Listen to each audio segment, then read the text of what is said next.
Não é isso? Ora, se você ler as obras do próprio Antônio Gramsci, que eu não considero o que existe de melhor sobre o assunto, você vê que ele estava consciente disto.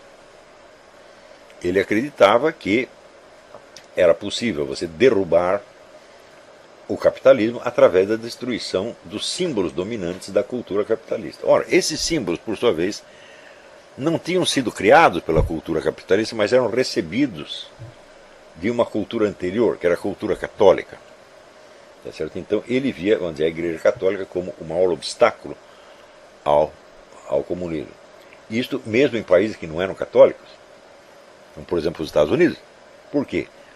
99% dos elementos culturais, vamos dizer, do protestantismo local tinham sido herdados da Igreja Católica. Não eram tão diferentes assim. Era a mesma Bíblia, os mesmos 10 mandamentos, o mesmo Sermão da Montanha, etc, etc, etc. Então, independentemente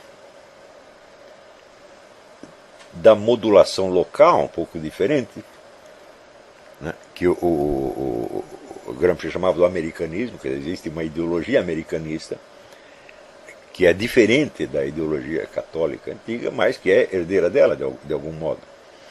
Ele achava que através da destruição disso podia se criar no socialismo. Isso jamais se verificou no mundo. Tá certo? E a coisa mais incrível é o seguinte: embora não se tenha instaurado no socialismo em parte alguma por meio da Revolução Gramsciana, a Revolução Gramsciana continua sendo, por assim dizer, a proposta ideológica de maior sucesso no mundo, especialmente no Brasil. Então, o número de pessoas que participam desta revolução cultural e que veem nela, vamos dizer, o próprio tecido da sua vida, é cada vez maior. E o raio do socialismo nunca vem. Ele continua sendo adiado e adiado, adiado. Nas aulas que eu dei sobre a mentalidade revolucionária, eu mostrei que esse adiamento faz parte da própria dialética interna da revolução. Os objetivos proclamados da revolução não podem ser atingidos, por um motivo muito simples. A revolução, ela nega todos os valores existentes e se afirma a si própria como o valor supremo que não pode ser julgado por nenhum dos outros. Então a revolução só pode ser julgada por si mesma. Por isto mesmo, ela jamais pode se transformar num estado de coisas estabelecido, porque esse estado de coisas então será julgado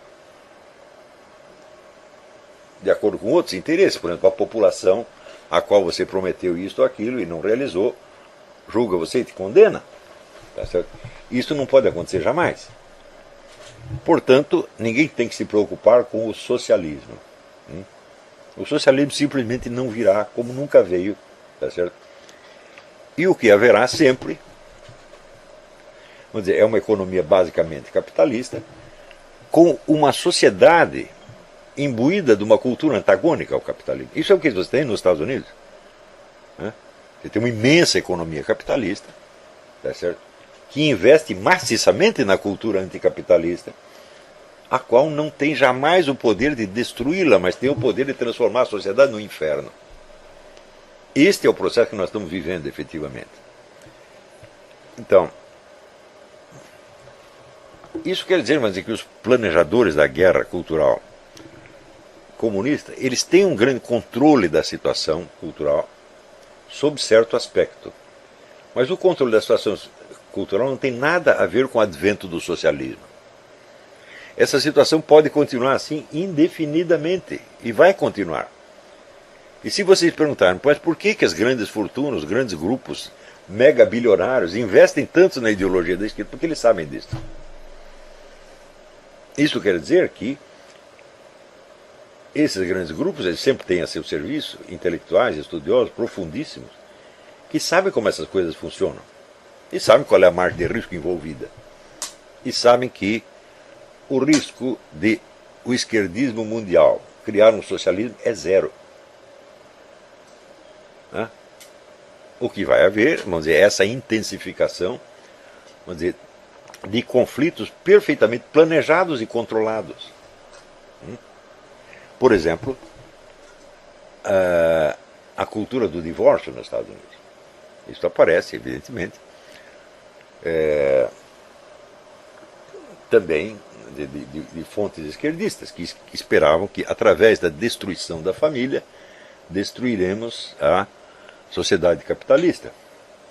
Ah, não, a sociedade capitalista progride formidavelmente na base da destruição das famílias. Mesmo porque,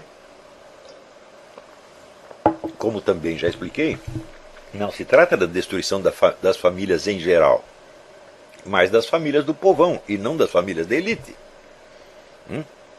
Você não vê nenhuma dessas grandes famílias tipo Rockefeller ou Rothschild dividida por conflitos sexuais, por exemplo. Não tem isto. Isto é só para o povo. Então, quanto mais você dissolve as famílias, mais as pessoas são reduzidas, vamos dizer, a átomos soltos, vamos dizer, sem raiz em valores próximos. Então as pessoas ficam como ovelhas desgarradas. E ovelhas desgarradas, já que elas foram, vamos dizer, retiradas do seu círculo de referência mais próximo, são facilmente integradas num círculo de referência maior, que é criado pelas grandes empresas e pelo Estado. Então, por exemplo, você já não participa do seu universo familiar, você já se sente totalmente estranho a seu pai, sua mãe, etc, etc, etc. Mas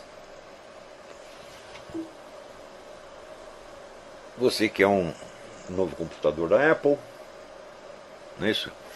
E você quer a Previdência Social te dando dinheiro, tá certo? Você precisa do Estado e das grandes empresas para cada vez mais coisas.